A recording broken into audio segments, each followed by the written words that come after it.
Hi, welcome to Nothing Venture, Not the Game. I'm your host with the most, your GM Jared, and as always, I'm joined by Rules Arbiter Steve. Yep.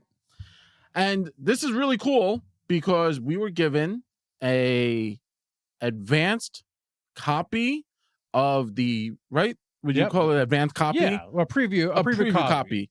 In PDF form. This isn't what the book looks like of the player core for Pathfinder 2nd Edition, which is, I guess we could say, the remaster or the updated rules for Pathfinder 2nd Edition. So that's what we're going to be talking about. Our general review of the new Pathfinder 2nd Edition player core. So a brief introduction on what the player core is. Basically, what happened was many moons ago in the era of 2023. We're still in the same year, man. No. We're almost done. We're almost out. Hopefully it gets better on the other side.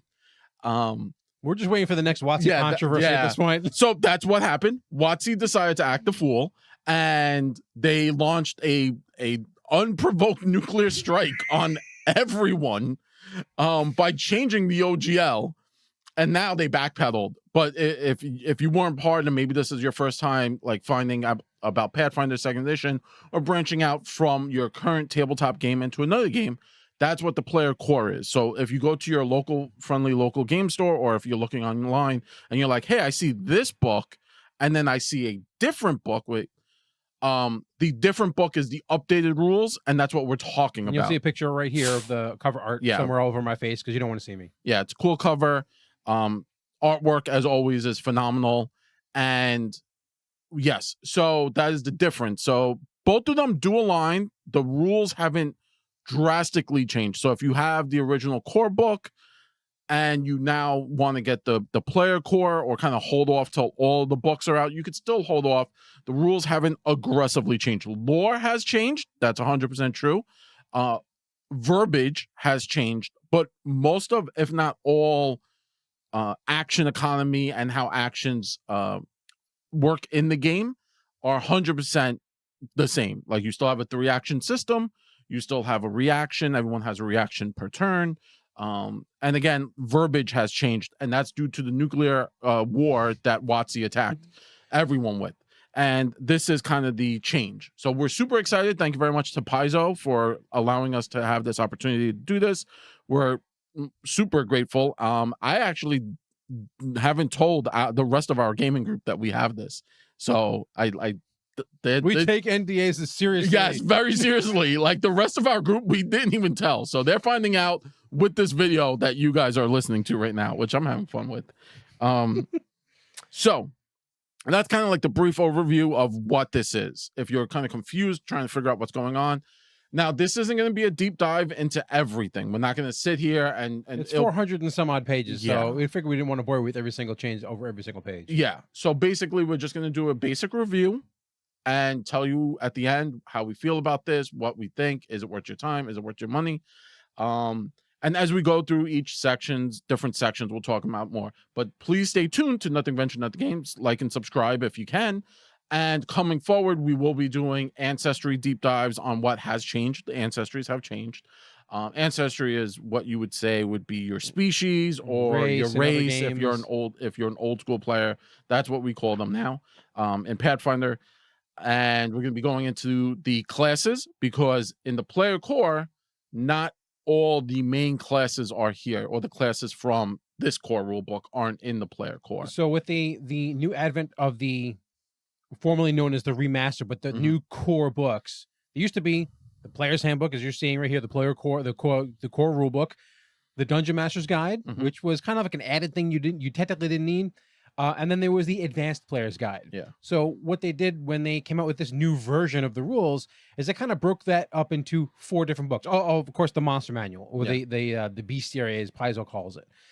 So that actually is broken up into 2 books. So this is the player core, and there's going to be a player core 2 coming out sometime next year, as well as there's the GM guide, which is coming out this year as well. And there's also going to be the new Bestiary. Yeah. So they kind of separate everything out into 4 books. And instead of having to buy 2 books to learn how to play, you technically need the one book, but it's going to have about half as many classes as you were expecting, but there's going to be new classes coming in with that second core rulebook. Yeah.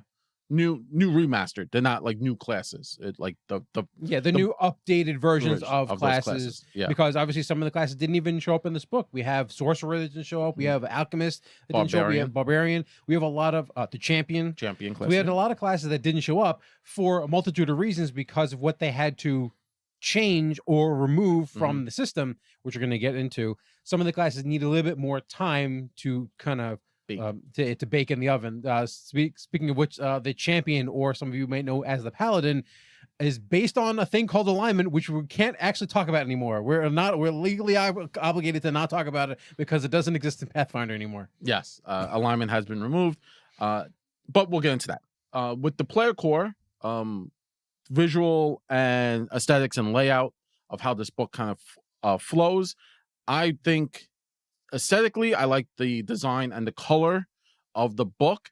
They've gone with greens and beiges, while the original was more reds and beiges. And I like green. Green's my favorite color, so I'm a big fan of green. To me, it's neither here nor there because, like I said, I'm more of a fan of red, but I'm not mad that the book is green. Yeah, more green. It's definitely because more like green. that red and parchment color is kind of like Pathfinder's colors. Yeah, but yeah, the green. Fun enough is I always akin green to be more society. Yeah, because a lot of stuff you got from society had that green kind of. So for me, it's neither here nor there. It's the way the book looks. So another aesthetic thing that I really liked in this and was, I should have said this earlier, I apologize for saying it, in the index you can actually find, in the very beginning of the book, you can actually find every full page layout. They tell you what page. Correction, table of contents. Continue. Sorry, table of content. In the table of contents, you can find the full page layout of all, like the artwork. So the full page artwork, there'll be a picture. They tell you the page number of the full page artwork throughout the book. Throughout the book. Yeah. That's really awesome. I think that's a great aesthetic and layout choice of how to use your table of contents. I actually am going to go into the layout of the book, a little bit into the rules. Mm-hmm. I like the changes that they made in how to find stuff. Explain. So in the original, in this version of the book, we have to go to, if I wanted to find a rule of X or Y, I'm not going to use an example. Yeah. But if I wanted to find a rule of spellcasting, and then there's this thing about spellcasting, and I want to know about the verbal component. Now, okay, beyond the verbal component, if I add a verbal component, it adds the oratory. Yeah. Or if but I had to nest through. I had to find this thing, and then this thing, and then this. They tried to remove a lot of that nested rules. Yeah. So from a layout perspective, for me as a new person learning the rules, a lot of the things, when I'm looking at one thing, I get a lot more information about that one thing. I don't have to go hunting for the 9 invisible things that it references. Mm-hmm. So even though it's kind of like bordering on rules, bordering on layout, they really try to make it easier for new people to go, oh, that's what you expect of me, or that's what you expect this action to have. Mm-hmm. So from a layout perspective, it makes it easier to physically go through the book for me. Yeah. And especially, again, Jared and I played this for 5, however long Pathfinder 2's been out, plus the beta. And it's easier for us. And then if it's easier for us, it's going to be easier for new players because, like I said, you look at the spellcasting is a big one because they used to have a lot of hidden things in spellcasting where they would give you this trait that they can't use anymore called somatic components. What the hell does that mean? Well, that somatic component came with a bunch of rules attached to it that you had to look up. You had to go look up the word somatic. What does that mean? So now they've kind of tried to remove as much of that as possible to go, oh, so when I'm speaking, when this is verbal component, that means I'm speaking. Yeah. Oh, so I can't be quiet when I do that. Stuff like that. So from a new player's perspective, it widens out that learning, that divide of learning the rules to a much faster time. Something I did like in the layout, piggybacking off of kind of like how rules work and the layout of these rules, there is now a condition appendices, and it's not just like page 57. It's like all the it's, if you have this condition, this is what it does, and it's at the back end of the book. Yes, but that's acceptable because like we have the PDF, we don't have the hardbound book. You could just click on it and jump to it, and many of us at the table do use PDFs while we're gaming. So it's a little faster. I like that layout where they now saw the things people needed to quickly jump to, and they gave it its own section. One of the things here in the original, as I'm looking at it, it's like class, skill, feats, equipment, spells, and then lore. In the new core, lore actually has been brought up. It's not as extensive as the lore here, but they have released a Golarion guide, which again doesn't change. It hasn't changed in the 5 years that it's been out. So if you pick that up, you can find out information on that. In this, the lore has jumped a few sections, which I jumped right around character creation. Yeah, and which, it's like a couple of page snippet of the lore. And the one thing that I really liked is the fact that in almost every other iteration of Pathfinder, the world has been known as Golarion, and then we have the subsections of Golarion. Yeah. Golarion is the world that you play on. Ever since they started talking about this, they really just started off, and even if you look at all the books that came out, for the most part, they always talk about the Inner Sea region. Yeah, the Inner Sea region is kind of like the main region of the world. The one thing I like about that is that it doesn't say that the Inner Sea region is just the whole world. No, so they give room for you to put your game somewhere in the world, because, like I said, old Pathfinder stuff, even first edition, they kept referencing Golarion, the world. The world is this, the world is that. This is here and this is there. And that can be, to new people, be like, okay, well, that means I can't put my game anywhere in this world. I have to make my own world, which, don't worry if you want to make your own world. But I like the fact that now they're just saying, we're in the Inner Sea region. That's where most of our game is going to be taking place. And then maybe new books are going to come out that are going to focus on a whole other section of the world. I like the fact that they said, this is the section of the world that the core of the game takes place in references. Mm-hmm. Let's see, anything else in terms of layout, the ancestry and the backgrounds. They do go into deities. Deities are still here. Again, they've removed the concept of alignment. Now there are things called edicts and anathema, and that's kind of like it's like what you should do and what you can't do. So it's kind of things that you must do and things that you can't do. Yeah, and you can take on your own. Yeah, you can make up your own. But also certain classes and certain deities do impose those on your character, depending on different classes. So yeah, some classes are going to have them, some classes are not going to have them, and just kind of take it. So I'm pretty sure rogues just don't. Their anathema is do whatever the hell I want. I'm like 70% sure that's what it is. Yeah. So keeping on that topic of talking about how like they brought in the Inner Sea region and stuff like that, one of the big things that I really enjoyed was they break down the locations. Like, let's say as a GM I wanted to play in the Broken Lands, and I've never, as a player, as maybe as a new GM to this, I've never played in the Broken Lands. What are the Broken Lands? They give you a paragraph or two of the type of world that it is. Additionally, they'll say this is the theme of the Broken Lands. So for the Broken Lands, it's survival and extreme elements, extreme lands. It's very like survivalist. And then it will tell you, it'll give you examples of characters that you'll find in those locations. So like a battle-scarred demon slayer, veteran of 100 crusades, or a barbarian who wields an unearthly sword. Yes, this is... And by unearthly sword, they mean a technological trophy beyond their understanding. So it's like a giant sword, but it's actually techno sword. It's a techno sword. Like it's a lightsaber, giant like lightsaber, great sword. Or a god caller, which is a summoner, which is a term for a summoner. A god caller who summoned one of the old Sarkorian gods into its form to walk by your side. And that's kind of like these characters that like you might want to talk to your players about playing if you're playing in the Broken Lands. And they do it all over. They do it for every single region. They the Magwambia Expanse, the Mighty Cities, and Abundant Wilds. And then again, they talk about the themes or the characters that you would meet there. So you do it for every most of the locations. They give you 10 regions that are effectively make up the majority of the Inner Sea region, and they go into, like I said, a little bit of blurb. Here's the thing: from my perspective, I would want more, but I have a funny feeling that the GM book is going to have more. Yeah. So this is for a great. If you're pitching for ideas from a player's perspective, but you can still. I already got a couple of campaign ideas just by reading this section. I'm like, oh, we could just do that, and that's a whole campaign. Yeah. So, yeah, especially for it's more like you said, it's more for the GMs, but also it's great for the characters, especially if you're the GM and you're like, hey, we're playing in this location. and you could just send them the blurb. Yeah. And then they'll be like, oh, cool, I kind of get what we're talking about. I will say a lot of these examples are for if you're playing higher level characters. Yeah. Because you don't want to be like a god caller that summons a shard of the god themselves as the first level character. It just doesn't make too much sense. But if you're starting at 10th level, there's like listed all the way at the bottom of the table of contents. Yeah, and it's at the bottom, which I liked. Yeah, that it was at the bottom because it didn't take up too much space in your table of contents.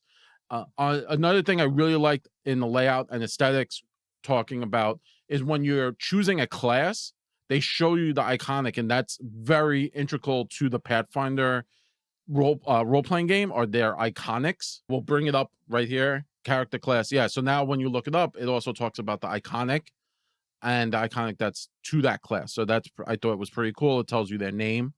And I thought that was an interesting layout change for the book itself. So it's still integrating the lore of the world with the classes and these iconics, which have done, if you haven't had a chance to, A, they have the comics, you can check out the comics, and B, they do blog posts on these iconics, and very recently the cleric and the rogue just got married. That was an aesthetic thing I really, really liked. Looks really cool. So we're going to dive a little deeper now, going into some new and updated rules. We're not going to get into every single rule that's been updated and every single new thing that you might see as you are checking this out. Like I said earlier, we're going to be doing deep dives into ancestries, classes as the weeks and days go on. So please, again, stick around, keep an eye out for those as they pop up onto our site, if you want to just wait for those, because a lot of things have been added and a lot of things have been changed within the classes themselves. So starting alphabetically, we're going to start with the ancestries, and we got a few cool things that changed and have been added and involved. So starting, the orc is now a core. Originally, orc was not core, it was an uncommon. Now it's a core, so that means for Pathfinder Society you could play that, and it's still based on, you can play it. Leshy has made it to the core, so congratulations, Leshy. What if you're new, again, what's a Leshy? Leshy, they're like plant bipedal plant people, right? Yeah, That's kind of the best way. there's different. Obviously, the heritage has changed, but yeah, they're basically bipedal plant people. Yep. Or mushroom people. Or mushroom people. If you take people, the right the heritage, you fungus could be one. a fungus person instead of a plant person. Yeah. For the Halloween season, as we're doing this during October, Gourd. there's a gourd. You could play with a gourd head and hide stuff in your head. Yeah. Which I thought was cool. It could be hollow and put stuff in there. What other ones have been added in? So those are the two. Well, technically, even though they're uncommon, Yeah, they added into the core rulebook, which was not originally in the core rulebook. Yeah. The Changeling. Yes. They added the Aasimar and the Teifling have been rolled into one now, and then now is the Nephilim. Yes. And then you have your mix. They call them the mixed ancestry. For those of you who are old school, that's your half elf, half orc, and those have been rolled in. Now, the thing we did notice is the Changeling and the Nephilim are considered uncommon ancestries. I think they were in the when they came out anyway. They were still they were originally uncommon. They're still uncommon, but they're in the core, so I'm not sure how that plays. Extra GM, that's normally how it works. Extra GM. Yeah. I'm not sure how that plays. You'll have to check out Paizo.com and check out Society to see how that plays with Society. Again, I'm not at the moment. That's not going to be anything on there now because it actually. I don't know if they're going to be releasing anything right away. Yeah. For the remaster of the new core rules, the new core set versus the old core set, because technically they're both compatible. I don't know how, and they haven't really said anything about how they're going to roll all this stuff into Society, which is kind of a big part of Pathfinder. Yes. So that's the new ancestries. You have Leshy and Orc are core line, Changeling, Nephilim, and are now core line. They originally weren't core line, now they are core, and obviously mixed is still there. What else has changed, Steve? They changed how the half race. So obviously, if those of you who enjoy playing those half elf characters or the half orc characters, they changed. They kind of changed, so they didn't change how they function. They kind of changed how they're displayed in the book. Originally, in this book, it was shown as a subset of humans. Under the human side, you had a choice of taking a heritage as a half elf or taking a heritage as a half orc. Now they are their own set of mixed heritages. And effectively what that means is you could be a half anything. So you basically pick whatever your base race or base ancestry is. So you want to be a dwarf, you want to be a gnome or a halfling or whatever you want to pick. You can, instead of taking a heritage from that category, you take the heritage from the and I'm going to horribly butcher these names. Oh yeah, they got new names. They got new names. You're not a half orc or a half elf. They've, in the lore, they've now created new names, and the new names. I keep arguing for this, and no one's listened to me. MVNG. Please listen to us, please. I wish they would put in how to say it phonetically. Yeah, just put it in how to pronunciate it, so that you don't get people like myself and Steve who their native language is broken English. I was about to say that. Bad New York. So when we look at these, we're like, yeah, this is kind of how we would say it. And so the half elf term now is Ayuvarin. And let us know in the links how you would pronounce it. And you'll see the name pop up probably over my face again. Yep.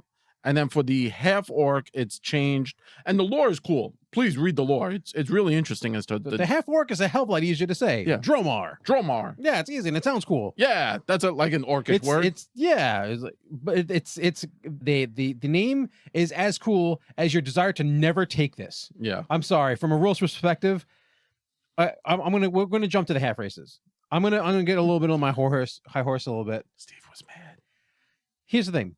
You had the hood open and you had the engine on the floor. You could have done anything you wanted. And I know that there was a time constraint on trying to get everything done for the end of the year when this is coming out, obviously early November.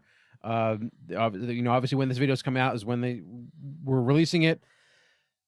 You could have made them good. I will say from the half orc or the Dromar perspective, there are 2 feats and they're both first level. Yeah. Like, I'm just disappointed. He's not wrong.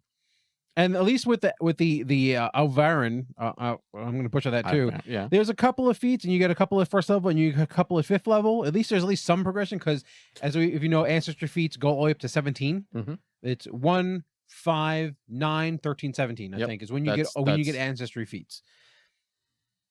They could have made this whole thing about like the Dromar are just different than regular orcs, and they get different feats. And then the half elves are different because they just, physiologically they're different. They could have had a whole bunch of feats where some of them are related to being an elf, and some of them are related to. Here's the cool thing: like, imagine if you're a half elf, and then like half human, because obviously the original is half human, half fill in the blank. Yeah, half elf, half orc. They could have made this better. And from the core book, from the old core book to the new core book, I don't think they really made an improvement. I think this is one of the things where I'm kind of like, this is just it's not an improvement. And I was actually looking forward to the half elf, half orc section in hopes that it would actually gotten better, because it wasn't great in the original game either. Yeah. But I'm very confused as to why they only had 2 for. So the half elf has 2 first level and 2 fifth level, and the half orc, the Dromar and the Ayuvian, the Dromar only has 2 first level heritage feats, and that's it. And then there was no fifth. I don't know if that was a clerical error. They might have maybe it misprinted. Maybe someone forgot to put it in. Maybe there's 2 fifth level. But even then, I would like the full gamut of feats, because the idea of this is, so if you know what mixed races or mixed heritages are from the core, the current version of the game versus the new version, is that if you take a mixed heritage, you get that you're allowed to take the heritage of your base heritage. So if I'm in the case of, let's say we're coming from this, so I'm a human, and then I'm a half orc, right? I could take human feats, I could take orc feats, and there are special ones just for the half orc, right? So this one, it actually is a little bit better because I could be gnome orc.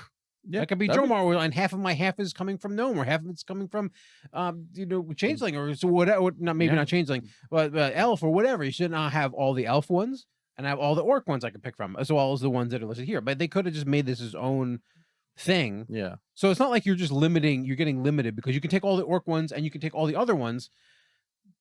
But the half should be its own thing. My gut tells me that it should be its own thing because it's for the longest time the halves were always their own thing, and they got a little bit of one side and a little bit of the versatility of humans. They get a little bit of the elf side or the orc side from. But then now you can mix any race in there. They could have made this a wildly interesting thing, and they went, it's just here. Possibly in the future, maybe they'll have like this is what a half gnome half orc would be called, and their specialties that come out, and like a half elf half gnome, or even like typically things we wouldn't see would be like a dwarf and an orc, and now you got a dwarf. An orc. you get to choose the name. That's a fun one, but like that would be interesting to see, right? Like this, like different hybrids that like historically in fantasy you don't really see that often, or even like a goblin and an elf. That'd be a cool one.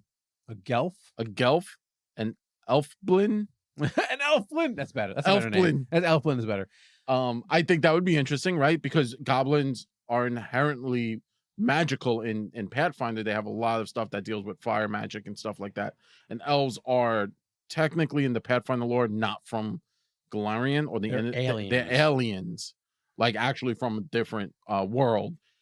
To see that hybrid mix, or even like elf and gnome, because both of them are kind of from the first world, and they would be wildly crazy powerful magic. So off of my high horse, let's go to the next section. Next thing, the Nephilim. Everyone's left the chat. Yeah, everyone's gone. You've all signed off. Thanks for playing. The Nephilim stuff is really cool. This one is based on, again, the lore changes happened because of the OGL debacle. The lore changes is now the Nephilim is both the Teifling, if you want to call it Teifling, the old school Teifling, and the old school Aasimar has merged into this new creature called the Nephilim. And I think it's really cool because you could choose, now you can mix and match. So you could have like a character who's very demonic looking, right? And there's a really cool Nephilim picture that will pop up here. And again, you could see in this picture, they got the horns, the bestial hands, and then they have this really cool halo. And I think that's really, really interesting because now you could play like, oh, I am like, I have horns and fangs, and then I want a glowing halo, like as angelic as it could be, to really emphasize how I'm not that monster or that concept. And I think it's really interesting to just have that ability to mix and match things. Like you could be like, you could play effectively Hellboy. Yeah. I could have like, I could be Hellboy, or I could be like, I could have feet, but from the bottom up, I would just look like a beautiful elf person. Well, like that picture goes into, like they only have the halo, but they have the horns, and then they have like purple hands and claws. Yeah, it's fucking really cool. Good. But yeah, so if you look at the Teifling that we were talking about, looks pretty dope. And then on the other page, you have the Angelkin, which is like more angelic. I kind of like the Nephilim that they showed versus the Angelkin, because the Angelkin is your like generic, like typical angel person that you would see.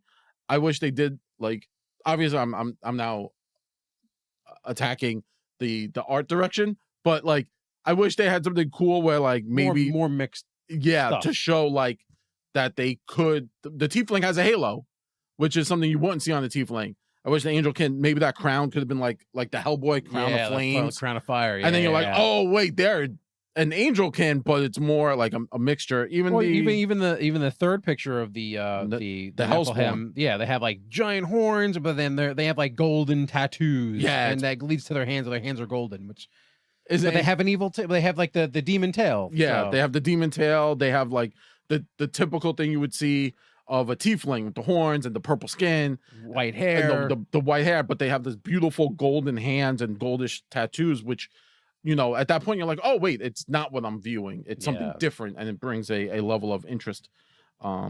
but that's just me nitpicking art style. The Changeling has one picture, and it's the typical Changeling picture. They didn't add a new picture to the Changeling. That's the original. If you've ever played, if you know original Changeling, it's still same lore. You have the 2 different color eyes, and a lot of their feats are the typical feats from the earlier ones. The Orc, not much has changed on the Orc. If you've seen it as an uncommon, this is now a common, so it's leveled on up. So I'm going to go through just like a few of the feat things that they changed from the original version to this new version. So some things that have actually gotten better. So now we're going to jump into kind of like the feat changes from the core line ancestries. And again, like I said, this is a general overview, a few things that we kind of picked out that have changed and are for the better. And stick around. Like I said, we'll have more videos coming out on like more in-depth stuff on like, this is the dwarven ancestry and this is what changed and blah, blah, blah, blah. But Steve made a compiled list. He spent all night. So Steve, take it away. So a lot of the core ancestries have a feat, and the names change, but they basically have a feat that says, I know more about my ancestry. Mm-hmm. There's an elf one. This is, I know about more of my elf heritage. There's a dwarf one. There's a gnome one. There's almost every single ancestry, at least the core ancestries, have these things where you get a couple skills and you get elf lore, you get dwarf lore, you get whatever your ancestors you are, you get that lore. Originally, you would just get a train point in that skill. And then it would be up to you to keep leveling that skill up. And for those of you who don't know, lores are kind of, they're tailored to specific, obviously elf lore is tailored to only elf lore. So if elves are not part of your game, even if they are kind of part of your game, if it's not something that skill points are a premium. And everything in a player option is at a premium. Do I take X feat or do I take Y feat? Do I take this skill or that skill? So having to dedicate more skill points into lore has always felt like you might be missing out unless your game is heavily into using lores. So to combat this and to make it to where the lores might mean more is, instead of just getting a single training point in whatever lore it is, they actually granted you the additional lore feat. Now, the additional lore feat from this game and the new game are the same, but the difference is that the old feat didn't give it to you. The old feat just gave you a point of training, and that's it. Now you get the additional lore, which effectively gives you a free skill point at a certain set of levels that automatically goes into that skill. So not only am I getting the training of the base skills, not only am I getting the lore for free, well, not for free, I'm paying the feat for it, I'm now being able to basically get all the way up to legendary. And it makes that choice more in line with some of the other choices. Some of the other things that I might be getting or having to give up if I take this feat. It really makes it to where, like, oh no, I want to be legendary in elf lore. My elf knows all about the elf, or even I'll say even Tina's character. You know, if she really wanted to know with her character in our current game, if she really wanted to know like all about dwarf stuff, and it would make sense for her to know about dwarf stuff. Yeah. She could take that feat now and not have to worry about, oh, do I have to put more skill points into to know, because I should know because my character's background says I should know. Yeah. Well, you just take one feat. Now all that's done for you. Yeah. So that's really cool. Like Steve said, just to reiterate, the lores now go all the way from trained to legendary in that if you take that. You have to take the feat, and the feat does it for you. Yeah. Another thing that Steve, we saw, and I really thought this was super cool, super important, in this first edition of second edition, that's gonna get confusing. That's gonna get real confusing. The non-remastered, you'll see there are heritage weapons or ancestry weapons, or they call it like the weapon familiarity. So it's like a dwarven weapon familiarity, an orc weapon familiarity, an elf weapon familiarity, and it'll say like, these are the weapons your character are proficient in, and it'll be like say for an elf, it's like the elvish curve blade.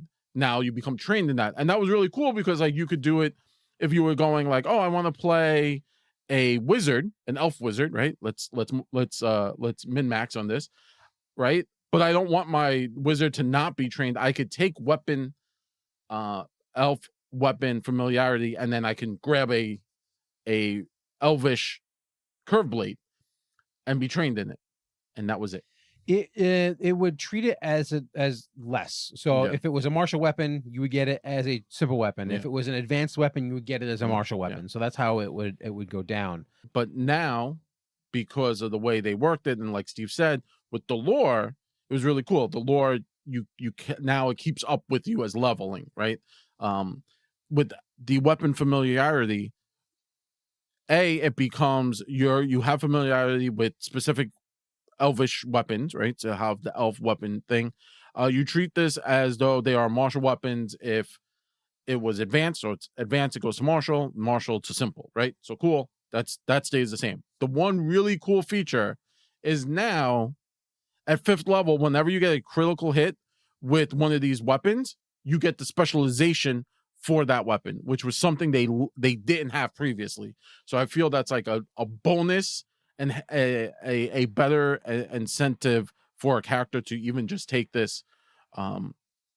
Even like if you're playing fighter, right? Yeah. Like if I'm playing a fighter, I might want to still take this and I can now get a specialization with, like, let's say I'm doing bows, and now I could be specialized with my elvish curve blade. So I think the way they did it in the original edition is there was multiple feats that had to do with your ancestry's weapon, whether it's elf, dwarf, halfling, all of them. They tended to have, maybe not all of them, but tended to have multiple feats related to you being able to know about and use your ancestry weapons. They kind of compile that all down to one feat. You don't have to take one feat now. No.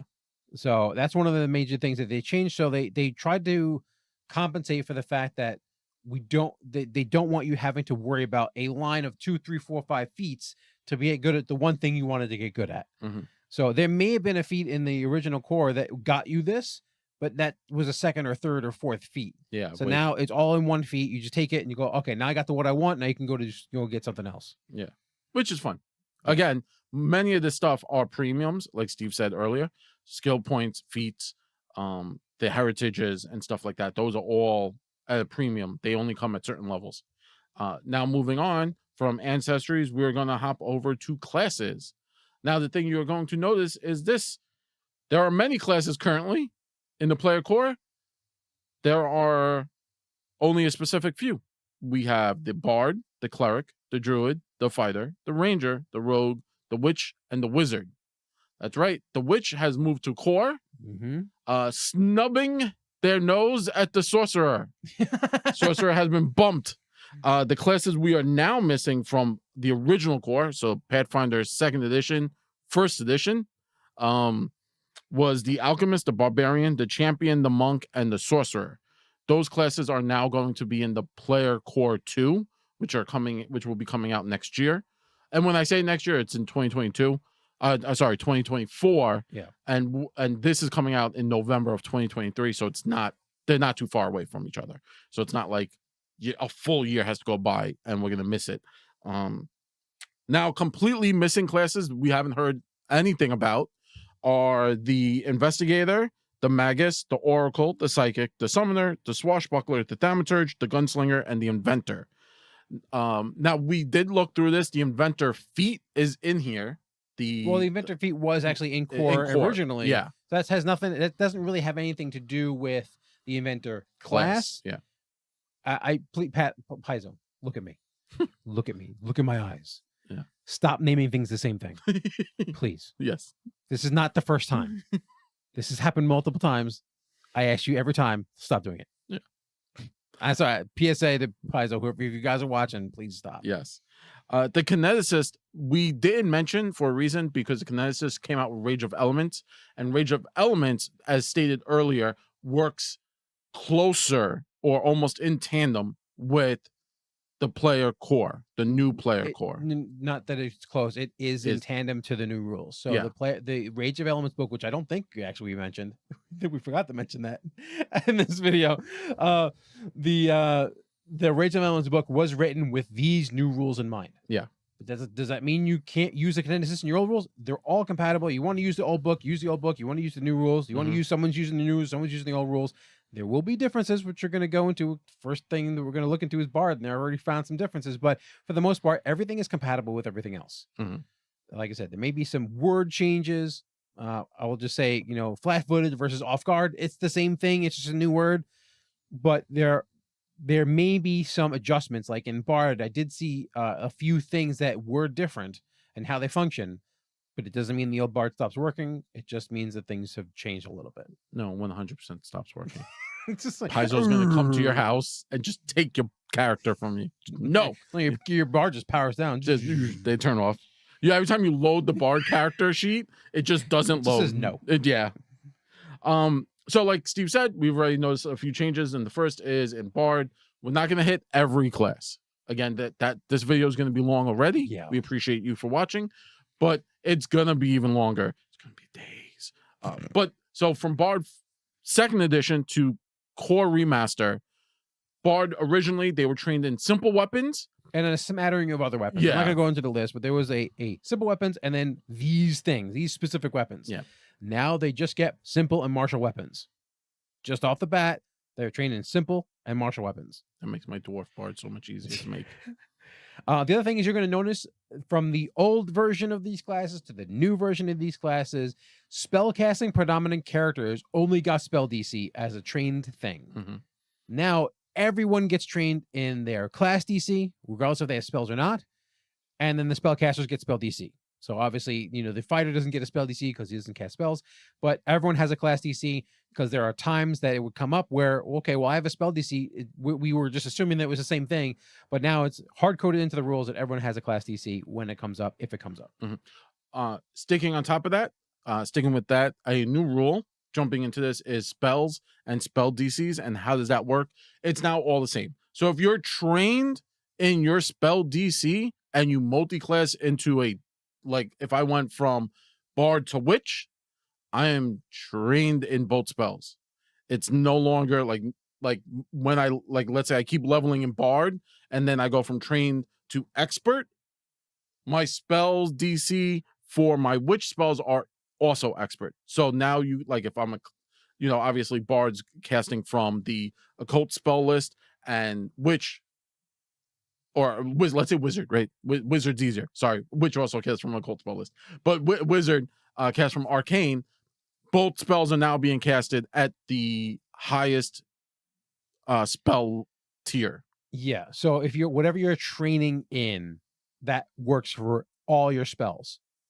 But what changes is if I'm casting occult spells, I'm going to use charisma as a bard.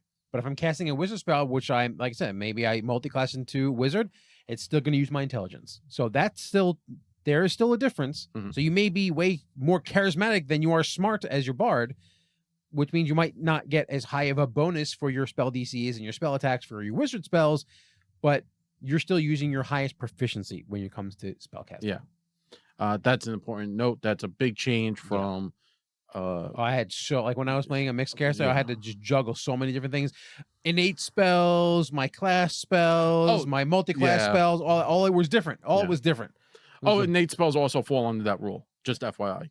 So innate spells, multi-class spells. So things that you got from your ancestry that you got, like you're an elf and you're really good at magic, or you're a gnome and you're really good at magic. All that goes into either it gives you training if you have no other training, so you're a fighter, right? Yeah. Or you're going to use your highest spellcasting proficiency that you're going to get from your class. Yep. Continuing down the list, we can now jump into clerics because clerics had one. Ooh, clerics. Clerics had a substantial change. Many of these classes that you're going to notice had small changes. Like not much changed with fighter. Certain feats do change, and the attack of opportunity, again, like I said earlier, verbiage did change. It's no longer called attack of opportunity. It's called reactive strike. But it still sounds better. It actually does sound better. But it still works exactly the same as attack of opportunity. So that hasn't changed there. But cleric had a big change because we removed alignment. So alignment was a essential part of how the gods and the deities and how the clerics work, because if you're an old school Pathfinder player, you always knew you had to be within one alignment step of your deity. So if I took a lawful good deity and I wanted to play neutral good, that's perfectly fine, but I couldn't play chaotic good. That was first edition Pathfinder. That's first Pathfinder edition. second edition, Yeah. the original version did change that. There's certain gods would just say these are the allowable alignments that I would pick. Yeah. And sometimes they weren't in one step. It was just a list of alignments. And some of them say, nope, you have to be this alignment. You Yeah. have to be one of these two alignments or you go away. Yeah, so basically what they've done now is they removed it, and like we talked earlier, we alluded to, now we'll jump into it, edicts and anathemas. Edicts are basically, and they do this throughout the book, they talk about, like, actually in the Ancestries, they talk about, like, if you're a elf, like what are some of the elvish edicts and anathemas to being an elf, which I thought was really cool, or like dwarf and goblin and gnome and stuff like Goblin is learn to write. That's an anathema. I love that. That's hysterical. It's like literally, it's like an anathema is like be friends with a dog or a horse, comma, learn to write. And I was like, yes. For those of you who don't not understanding the terms we're using, edicts are things you should or must do, and anathemas things you can't or shouldn't do. Yes. Now with the gods, they have their own edicts and anathema, which would just be from old school players, it's their dogma. You just kind of follow what they say. So if they don't give you the special, flashy magic. Yeah. And that leads into flashy magic, leads into this new termage or verbiage of sanctification. Me and Steve had about a 2-hour-long conversation, not in this video, on sanctification. I have beef with the verbiage because later down there's more verbiage that I feel can make this verbiage be confusing. And if you're tired of me using the term verbiage, give us a like. Give us a like. So we were talking about sanctification. So the first thing you have to do if you decided to play a cleric is pick the deity you want to pick. Now, obviously, there's no alignments now dictating the good gods from the bad gods, quote unquote, big quotations here.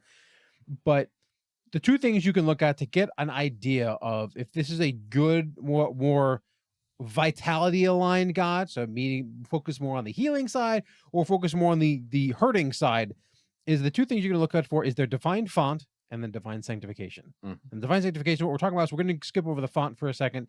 The divine sanctification, some gods would require you to sanctify, and it'll list it must choose. It'll say must choose. Now there is one that I did say, I think it said one, and some gods say you can choose. Yeah. So there's two choices. You can choose, and it'll be, you can choose holy or unholy. Some of them say you can choose holy. Some of them say you can choose unholy. And then some of them say you must sanctify. And it'll say you holy or unholy. Obviously, the unholy is the more evil side, but it's not necessarily true because there are gods that kind of like Abadar is the god of money. Yeah. You can be holy or unholy with that one. Yet again, this is a decision that you're going to make when you make your character, but you have to abide by the deity that you're picking. The Iomedae, which is a very popular deity, hopefully she makes it out the end of what's coming. For those of you who don't follow the next few like adventure paths, and in the far-flung future, if we're watching this, I believe it's like called War of the Immortals, where you're getting two new player classes, and apparently a deity is passing into the realm of no longer being a deity or a living. Yeah, so Iomedae, she's a very popular deity. I like her. Her divine sanctification, it says must choose holy. Yep. So that means if you're making a cleric of Iomedae, you have to sanctify and you have to choose holy. Hands down. Obviously, that's playing as raw rules as written. Talk to your GM. Maybe they're like, And then there's deities like Gazra, where there's no choice to sanctify at all. Yeah. So because your cleric is directly tied to your deity, this is something you have to look at. The idea of sanctification, if your god allows it, let's just take Cade Kaelin just because he's everyone's best bud. Cade and Kaelin, you can choose holy, or you can choose not to sanctify, but you can't choose unholy because he doesn't like people who sanctify unholy. If you choose to sanctify, going back to the cleric entry, if you do vitality damage to somebody that is unholy, they sanctified unholy, they're the paean of their god, their evil god, and they're going to take extra damage from the fact that you're so filled with the vitality of your god that they're going to take extra damage. On the flip side, if that person is sanctified unholy and they hit you with a void thing, you're also going to take bonus damage. So there's a give and take here where if you sanctify, you might do better against things that are directly opposite to you, but they're going to do better against you. as well as there are some feats that require you to be sanctified. Mhm. So there is some choices that are locked off to you if you choose not to sanctify. So this is something that is new-ish, kind of. Well, it's new to the new edition of Pathfinder, but this is something that clerics are going to have to worry about the. Are you going to sanctify? What god do I pick? If I don't want to sanctify and I don't want to have to deal with it, well, maybe I can't pick the god I really wanted to, unless maybe the GM waives it. But assuming that everything is rules is written, you got like, well, no, your god is asking you to sanctify. So if you don't want that god, maybe you pick another god that is more on the realm of what you're thinking of. If you don't want to take the risk of sanctify, because it's risk reward. Big risk, big reward. So maybe, like I said, you'll do better in certain situations, but you're also going to get hurt in some situations. So yeah. One of the, like Steve was saying, one of the spells that might be locked off, Divine Castigation. It's a first level feat for a cleric.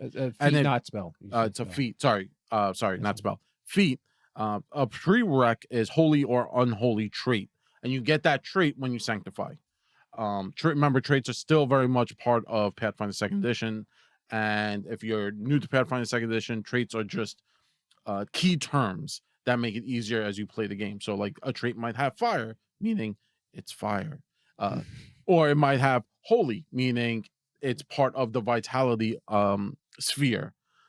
And holy and vitality are separate. Well, in the sense of, like, you want, like, this would add holy, not vital. Well, yes, but what I'm saying is holy is closer to vitality. Yes. Unholy would be closer to void. Yeah. I see what you're saying. And that, so that's how clerics now work. That's the whole new shtick with clerics, is the sanctification. Again, coming from 2nd edition, not remastered. That's kind of a change right there that you're gonna have to deal with moving forward. Obviously, if your game's running, like, we're probably not going to be doing a big change in our personal campaigns, because many of the characters aren't even in this book. Yeah, actually, I'm a champion. The only person is Rogue, Jeff. No, Rogue. Jeff's not. Oh, Rogue. no, you're right. No. Jeff plays a rogue. No. I thought Fabio's swashbuckler. He's a swashbuckler. Yeah, Jeff is a wizard. Yeah. And speaking of Jeff and wizards, that's another big class that got a massive buff. Yeah. Wizard. Well, change. I wouldn't say buff. Yeah. Well, they got a new pair of shoes. So wizard with bells in them. Yeah, wizards, as we all knew from if you're an old fan of tabletop role-playing games or the fantasy realm of playing fantasy games and fantasy and as such, we always heard about the 8 schools of magic. So you had necromancy, illusion, abjuration, enchantment, divination, blah, blah, blah, blah, blah. Well, apparently a lot of that stuff came from WotC, and when they pressed a nuclear button, they caused a big hiccup. And Paizo, doing what Paizo does, they were very smart. They said, hey, listen, we're just going to kind of change how we work spells and how the spells are categorized. Yeah. And the big changes now are they aren't categorized by,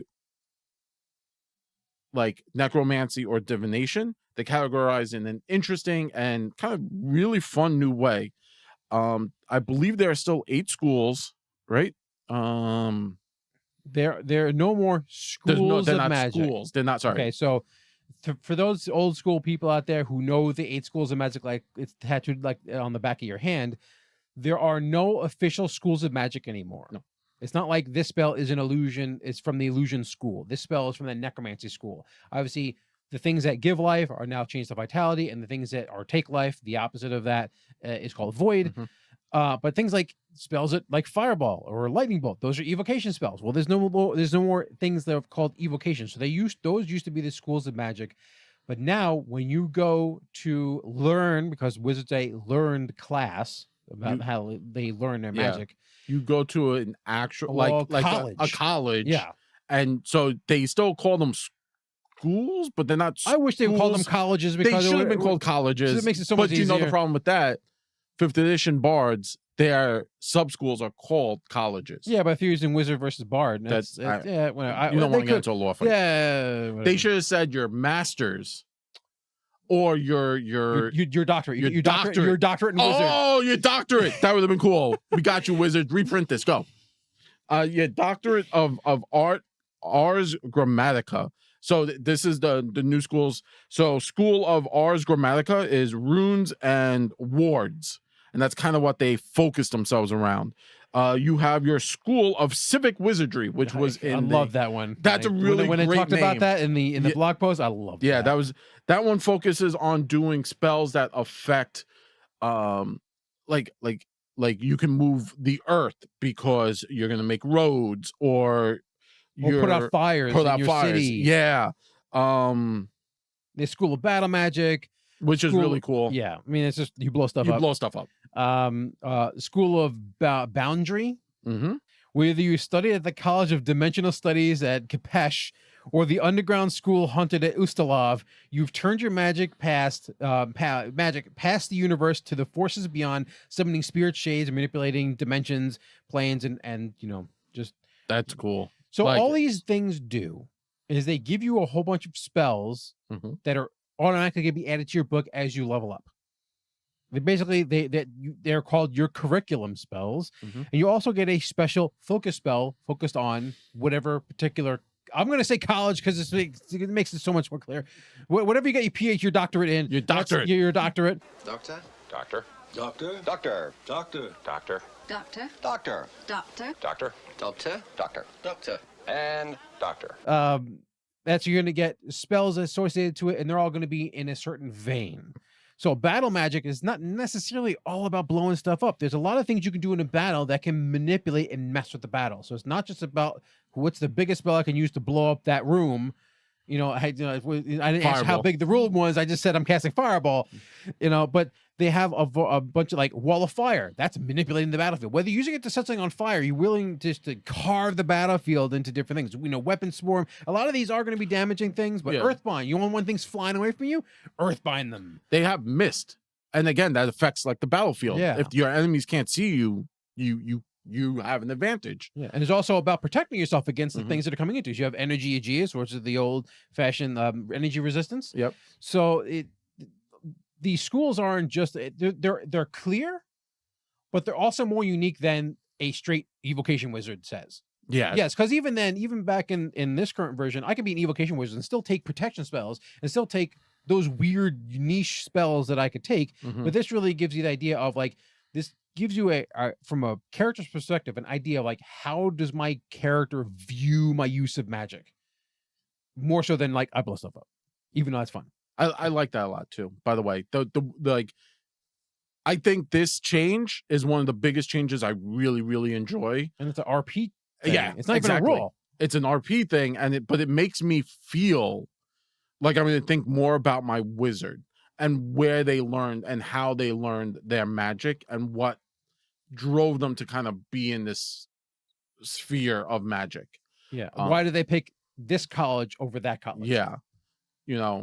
Whether or not I have a lot of student debt or not. Crippling debt. Crippling debt. Oh God. There should be a spell called crippling debt. It's probably a spell. Paizo, get on that. Just hit someone with crippling debt and they run out of money. They lose all their titles and all their gear just falls off. That's it. They lose everything.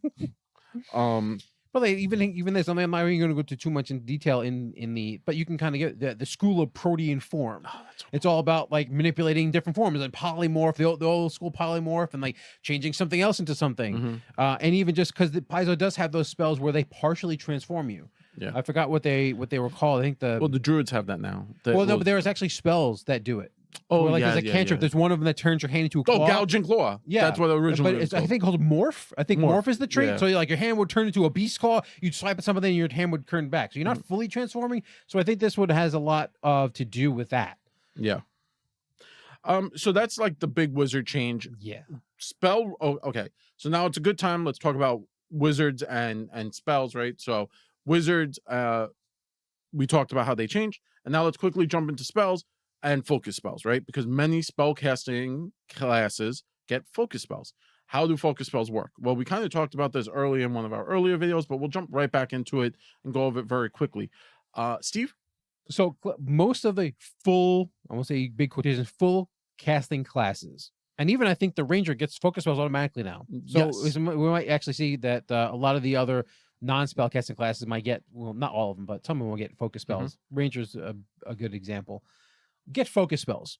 Now, each class is going to call their focus spells something specific. It just means that those are the focus spells from that class. I believe the Ranger calls them Warden spells. I think the Wizard calls them school spells. I think that's their school spell. I think the Bard calls them compositions. Yep. So I'm not going to go through all of them, but that these are focus spells. Now, there's no spell slot that you put them in. So they're not considered anything that works off of you cast a spell out of a slot. This doesn't work for that. We have a pool of points called focus points, and you can cast any of your focus spells by cost. It costs you a point out of your focus pool. How big is your pool? Your pool is as big as the number of focus spells you know. So there's some feats that will grant you a new focus spell that increases your pool. The limit, if you know anything about the current edition of the game, the current limit is 3. That didn't change. It's still 3. And then it goes, what happens if I run out of points? Well, at the beginning of the day, you get all your points back. Also, during the day, if you have some time to yourselves outside of combat and you need to get some of your focus points back, you can spend an activity, and it's a 10-minute activity. It's called refocus. When you refocus, you get a point back. And that's really all the focus spells is. Usually they're slightly better than spells that they might mimic, whether they're less actions. In a lot of cases, they are 1 action spells instead of 2, or if they're a 2 action spell, and if they kind of are similar to another 2 action spell, it's usually a bit better because it does cost you these special points. Also, you can now refocus more than once per day. That was something that was from first edition, Pathfinder 2nd edition, the non-core, the first edition, this one. Yeah. And now you could refocus more than once a day in the old version. You need a but feat. You can never get back 2 points back to back. Yeah. The old version of refocus required you to spend a point to be able to get a point back, which means if you dumped your entire pool and had 3 points and I had 0, you can only ever get 1 back, but then spend it and then get 1 back. So you can never get multiple back unless you had special feats that let you do it.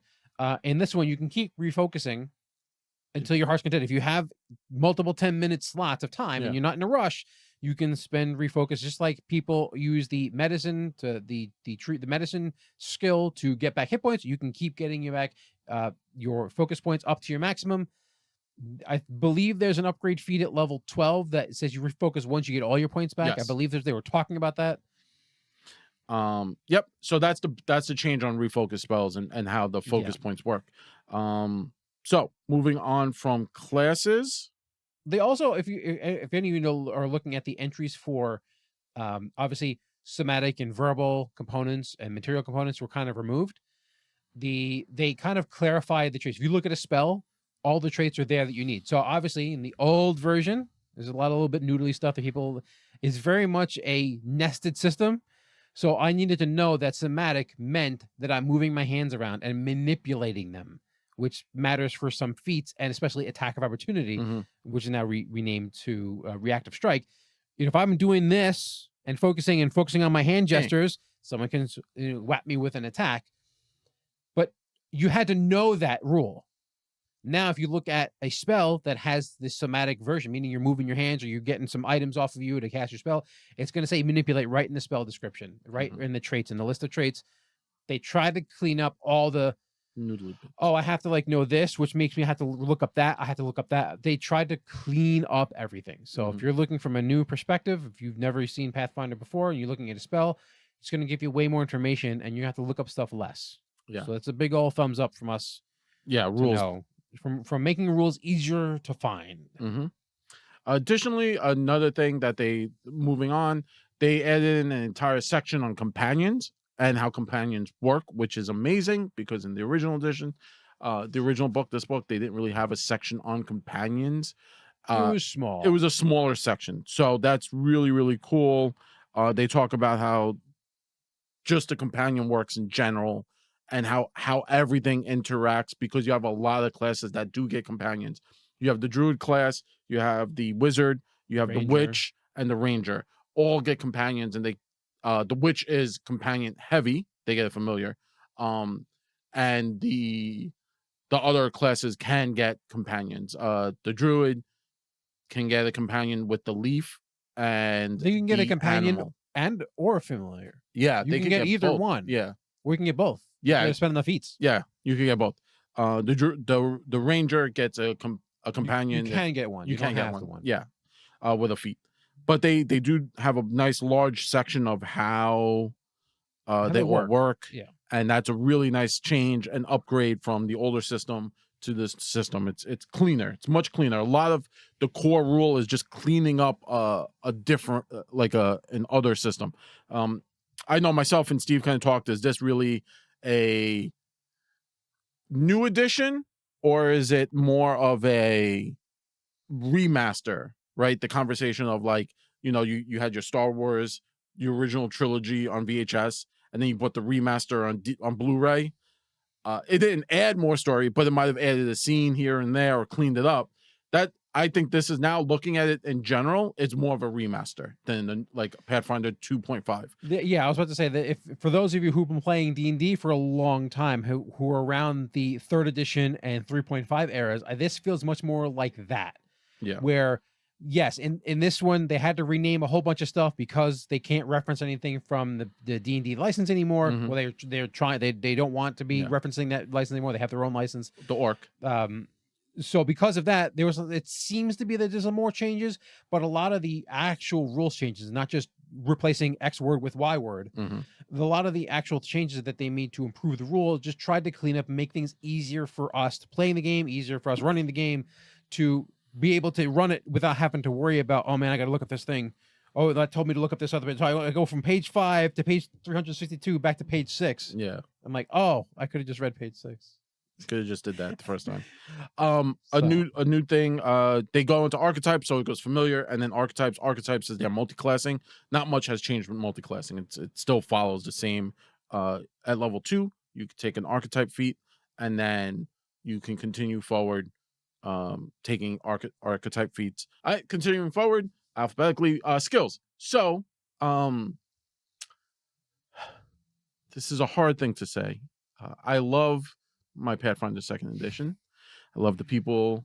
I deeply appreciate the people rage building who work on these rules, and it's very difficult. Crafting still sucks. Why? It got Why? better. No, it didn't. It got better. No, that's like if someone like shoots you with an arrow. Okay, this one's not on fire. It's still shot. Still shot with an arrow. All right. So basically, the problem with crafting was original in Pathfinder 2nd edition. Crafting was super confusing, and that was lengthy. Lengthy. It was extremely lengthy. Now, lengthy from a rules perspective, and also lengthy from an in-game perspective, and how long your characters needed to build items at any sort of discount. Because if you're crafting it yourself, you should be able to get a discount. No, suck it up. Pay for everything.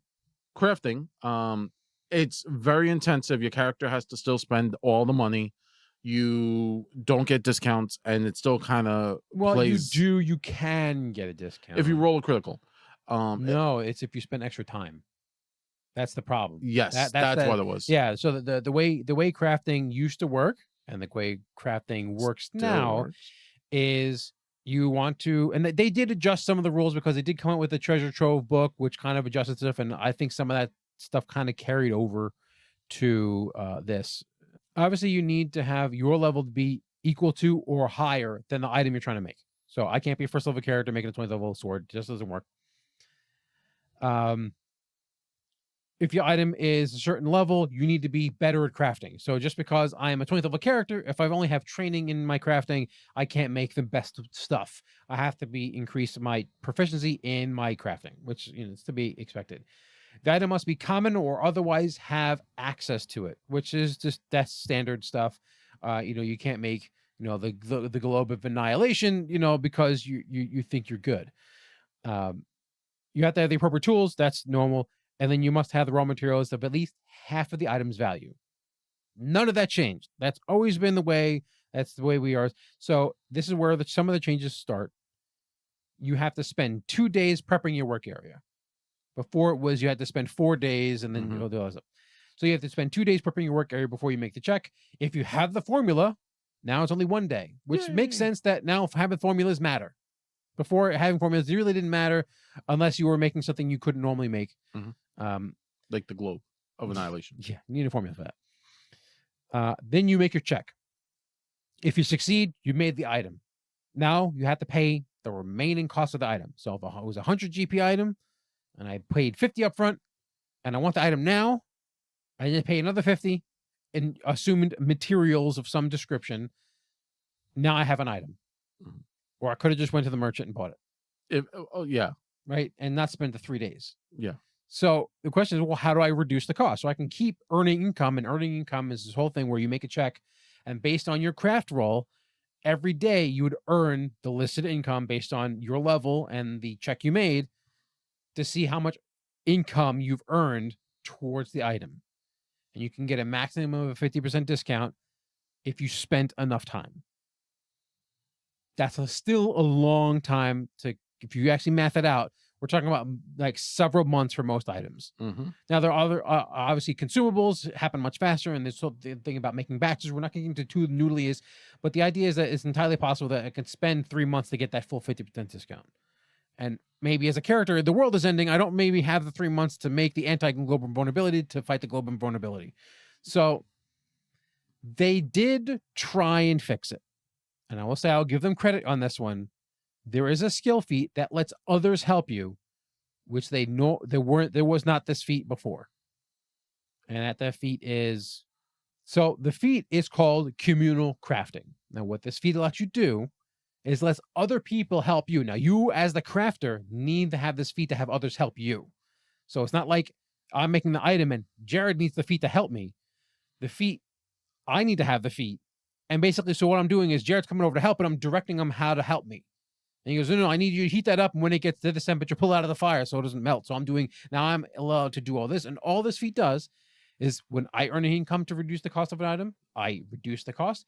And when Jared makes the earn income, he also reduces the cost. So now, effectively, we can double the amount of time that it takes, well, half the amount of time, excuse me, the amount of time it takes us to reduce that cost.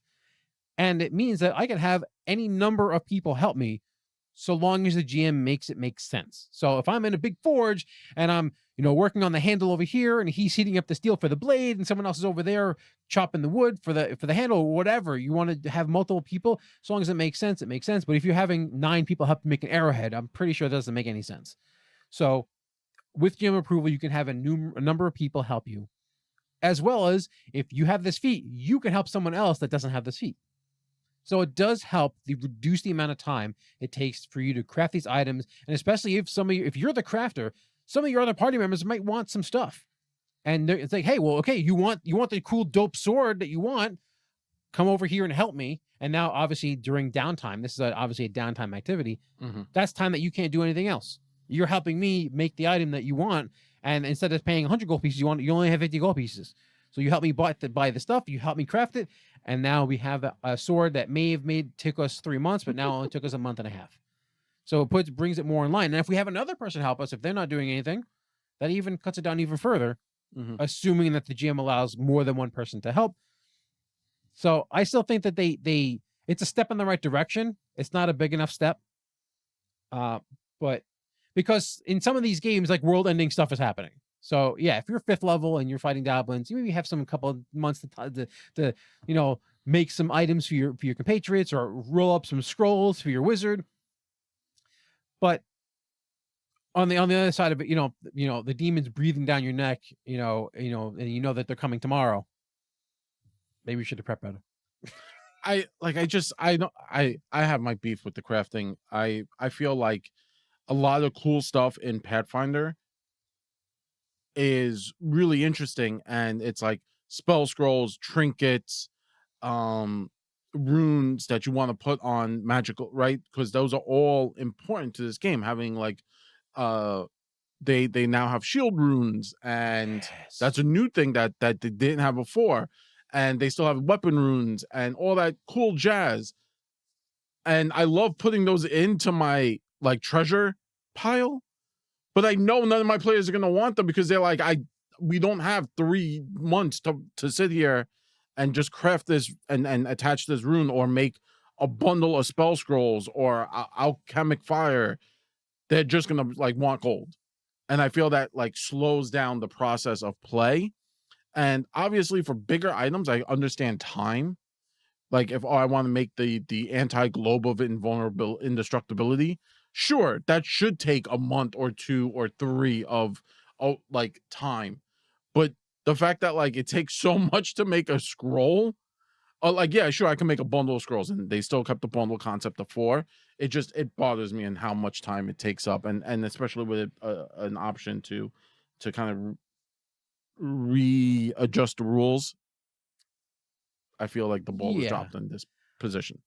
I think that part of this goes into the fact that they wanted to make it compatible with the old version, and I think that's an entire discussion of whether they should have done that or not. Yeah, that changes everything. And I know a lot of people are like, no, we wanted it to be compatible because I don't want to have to rebuy all my books. I don't want to rebuy the ones that really majorly changed some of the verbiage. I could learn the verbiage, or I could just throw the verbiage out. It's verbiage is verbiage. If the rule is the same, who cares? Yeah. But on some, so I think on some wavelength, their hands were tied to make it work with the old version, to not rip out the end system and put a whole new system in. So I think part of it that's they kind of shoehorn themselves into not really changing crafting too much and having like a treasure trove book where it does adjust the crafting if you want to use those variant rules, and make them work with the new rules. But on a lighter note, they now have a feat called Pet, and you get a pet. And it's a first level feat. And it's really cool. You get a tiny little robot. Well, they say you could get like a robot or a rodent. You get a pet. Its level is equal to yours. You get a bunch of modifiers. Hit points is 5 per level, so it does gain hit points. It does 5 hit points a level. I ain't surviving. The pet, my pet, and the wizard have about the same hit points. Okay, yeah, it's true. My pet gains low light and gains additional depending on what it is. So, let's say I have the option to have like a human. I'm a human ranger, and I wanted to take like a free first level feat and like a general, because this is a general first level feat. And I don't want to have a companion, but I think it would be cool to have like a bat as a pet. I could take pet and now have a little bat friend. What was the one from Clash of Titans? Bubo, yeah. Bubo, the mechanical owl. Yeah, I could have a mechanical owl, and it'd be freaking dope. Yeah. And then like you get pet abilities. When you gain the pet, you get to choose 2 abilities, and there's a bunch. Like it could burrow, or it's amphibious because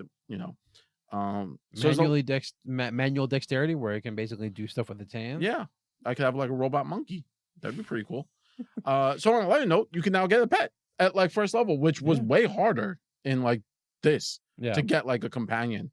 Well, a non-companion companion that wasn't just like hand waved by the GM. Like, sure, fine. And and then obviously we'll be clear, this is way less powerful than an actual animal companion. Yes, this thing has 5 hit points of level. This thing looks at a fireball and dies. A monster looks at it and dies. Yeah, true. So just be mindful. This is even, I will say, weaker than a familiar. 100%. So it's just this is more for flair and flavor, and like but there are a couple of useful abilities in here, like you said, manual dexterity can have fly. Remember, you only get 2 of these, so you have to. Hey, you can get tough and give him a couple extra hit points. Hey, not a real tough, bat, tough tootin' bat. So that's what the feats. Like I said, there are some changes in feats. There are some new feats like pet, which was really cool. I thought was really interesting. And the communal crafter, which makes crafting. I think it will be interesting to see how certain craftable certain craftable classes are affected by this, such as the inventor and the alchemist, who I don't think the alchemist will be effective. If they keep in line with how the alchemist works, they just get like a number per day that they can just do. No, I understand that, but let's say I wanted to grab the communal crafter and start to make a ton of alchemic stuff. You can do that. Yeah, that's what I'm saying. Yeah. So I'm interested to see how that will play out as people play the system and obviously learn to break the system, right? Like there's always going to be that moment where someone figures out, if I take this feat, and by 9th level, my alchemist can make 600 healing potions in a day. And all of a sudden your game turns from being an adventure campaign to, you're now playing in you guys opened up a shop and you sell healing potions. Carrying held items and bulk, they actually simplified an explanation of how bulk works. So the bulk value, basically they say estimating an item bulk, anything between 5 to 10 pounds is considered one bulk. And I loved that, like, one line changed everything in my head. It was so much easier because people, like, sometimes you're playing a game and your characters have to be on the move, and maybe you're playing in like a wilderness campaign and characters are just buying up rations. Well, how much bulk does all these rations equal? Yeah. You can figure it out. They do tell you how much it is, but like maybe someone's like, I want to buy as much beef jerky as I could carry. You're like, I don't know, man. All right, fine. Like, you could buy a 5-pound bag of beef jerky. How much is in there? How much is it? Oh, it's one bulk. It says one bulk. Yeah. No, what was the line? He was like, no. I fear that you heard that I want a lot of bacon and eggs, but I want all the bacon and eggs you have. Yes. Just give me all the bacon and eggs you have. I worry what you just heard was, give me a lot of bacon and eggs. What I said was, give me all the bacon and eggs you have. So for those of you playing Pathfinder for a long time, you used to just get this book as a player and you're done. And for the most part, you get this book as a GM and you're done. Because it has all the classes, it has all the ancestries or races, it has all the rules, all the skills, most of the feats, tons of equipment, type of equipment, and magic items. And if you're looking through this book, if you go and pick it up, you notice that there are no magic items in this book. Everything was moved to the GM core book coming out later this year. I believe later this year. Yeah, it's in November, I believe. Yeah. So it's like, I think it's coming out. No, it's coming out with the core. Yeah. So both of them are coming out. So if you're like, we're talking about equipment, normally you can look up like weapon runes. They've added in shield runes. Yes. And more magic items, and the alchemical items. The alchemical items are here, though. You can see a few of them. Yes. A few of them are here because you need them, like healing potions and stuff are here. But elixirs are here. Not healing potions. That's a magic item. The elixirs are some of them are here. Like the alchemic fire is here, and they talk about magic crafting in the feat section and how that's worked, and they talk about how a character would craft magic items. But sadly, in the equipment section, they don't go into there are no magic items that you would normally see. And it even comes down to like the runes that, like, the +1 striking rune isn't in the player core, and that was something that's a great departure from the original from Pathfinder in general, because Pathfinder in general usually had a single book that encompassed almost everything you needed to play, which included magic items, included classes, and all that stuff we mentioned before. Now they are getting a collection of books, like I said, the GM core, player core, player core 2, and the monster core, which is obviously the player core 2 and the monster core, that's slated for next year sometime. In the far-flung future. But if I was about to talk about the shield runes because we were looking at both of these books back to back, and I forgot because I'm so used to having it in the core, forgot that it's in the other book. So you'll find us talking about the shield runes and what we think about it. By the way, it's really good. In when we talk about the GM core, but something to know if you're either a player or GM and you want to have a list of magic items, you have to pick up the GM core book. Yeah. So if you're GMing, or if you're a party and you have a continual game with a group of friends, someone has to pick up one of those books. Or use the Archives of Nethys, which they reference here in way in the beginning of the book. They give you a website link that you can go to that basically links straight to Nethys. Yeah. Which is unusual, actually. Interesting. Final thoughts on the remaster, the Pathfinder 2E remaster core rules moving forward. Steve, final thoughts? So I think this is a good adjustment to what they had to do. There's a couple of things that I have paused to this, and I'm actually going to steal I'm going to steal a little bit of your thunder on this one. A lot of the things I like, obviously the cleaning up rules, that's always good. They also use sidebars and little side blurbs out to good effect. To clean up stuff. One of the things that I actually really liked in the conditions section, it talks about how conditions can be bunched together into 4 different categories. Whether it's talking about you being able to see something, whether it's talking about minuses or pluses to your stats because of things that have happened to you, but they said, look, these conditions can be bundled together into these 4 kind of categories. It helps you easier to understand them, but obviously all the conditions do a little bit different things. The one thing that is I think a major thing, and it's both how we both got into Pathfinder in the first place, is Pathfinder Society. Now, they had a great opportunity to put a whole section in here, and I know they have the Pathfinder Society book. We all know they had it. We did a review on it somewhere in the eons ago. But they had a great opportunity to introduce people picking up this book for the first time that don't know about Pathfinder Society and give a nice, decent introduction. I'm not saying it had to be a whole chapter, like 40 pages of introduction, but it could have been a nice introduction into what society is, if you want to get involved in it, and the fact that effectively you can take your character anywhere you want. This isn't like making your home character and running him through solo adventures until he's level 20 with a +5 Holy Avenger and then bring him to a convention saying, hey, look at my cool character. This is actually, the society is clear, concise rules on how you can take your character from your society game that may be happening at your store, or maybe you played society the first time at a convention and you discover society for the first time and now you want to keep that character and bring it to other places.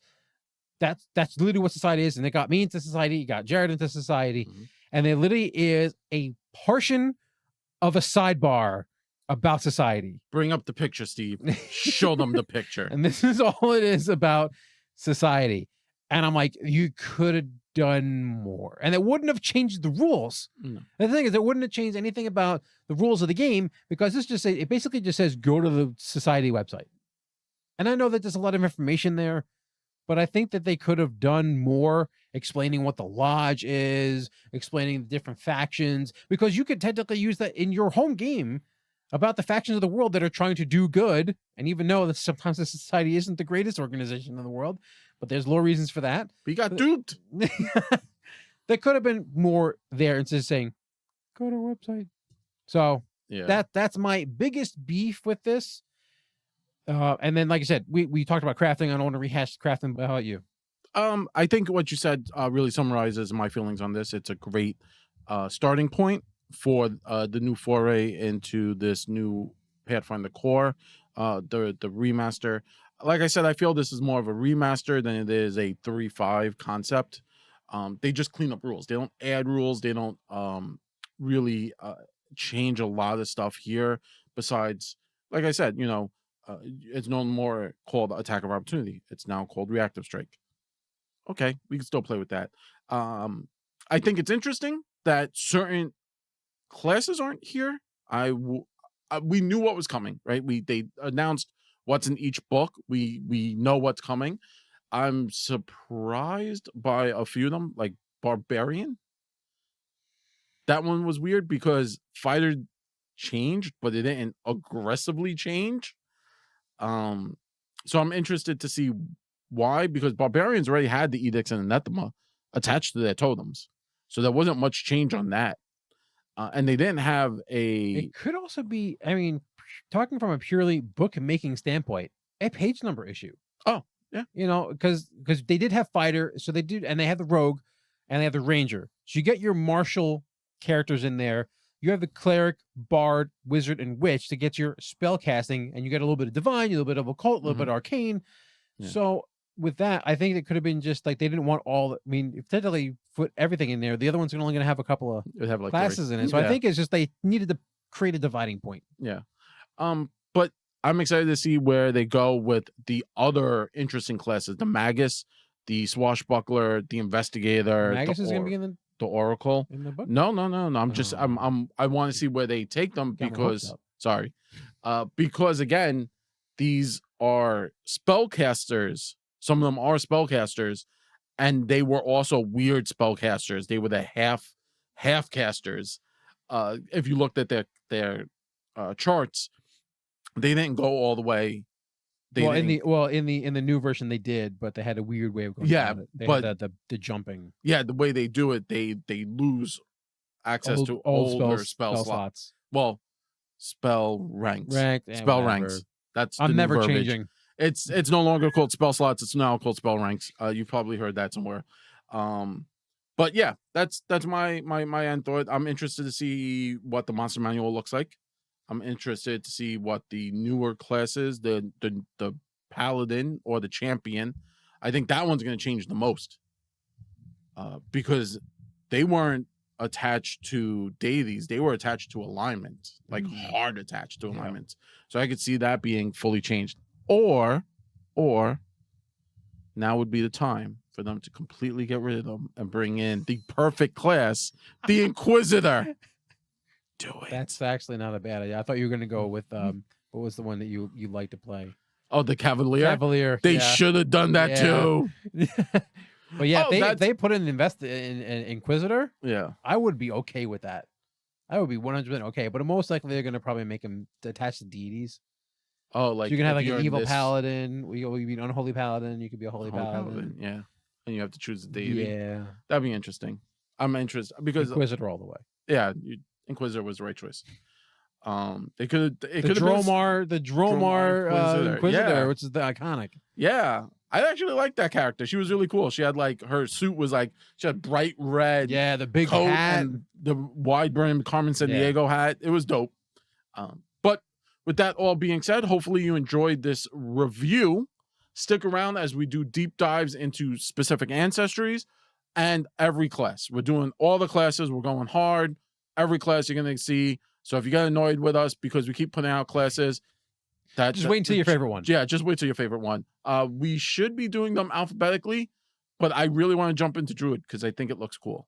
And they did change a few things in Druid. But with that being said, I want to say thank you for hanging out. And if you could, do us a solid and do that like and subscribe thingy. Send this to your friends and especially send it to your enemies. Annoy them with us because that's what friends do. Also, if you like the idea of the remaster or you're completely against the remaster and your game is going to be old school Pathfinder 2, send us off on those comments down below. Or if you hate Pathfinder 2nd Edition and you only play core original 1E, let us know. Actually, yeah. With that being said, we are Nothing Venture, Nothing Game. We love rolling dice, giving advice with a little bit of that New York spice. Say goodbye. Later.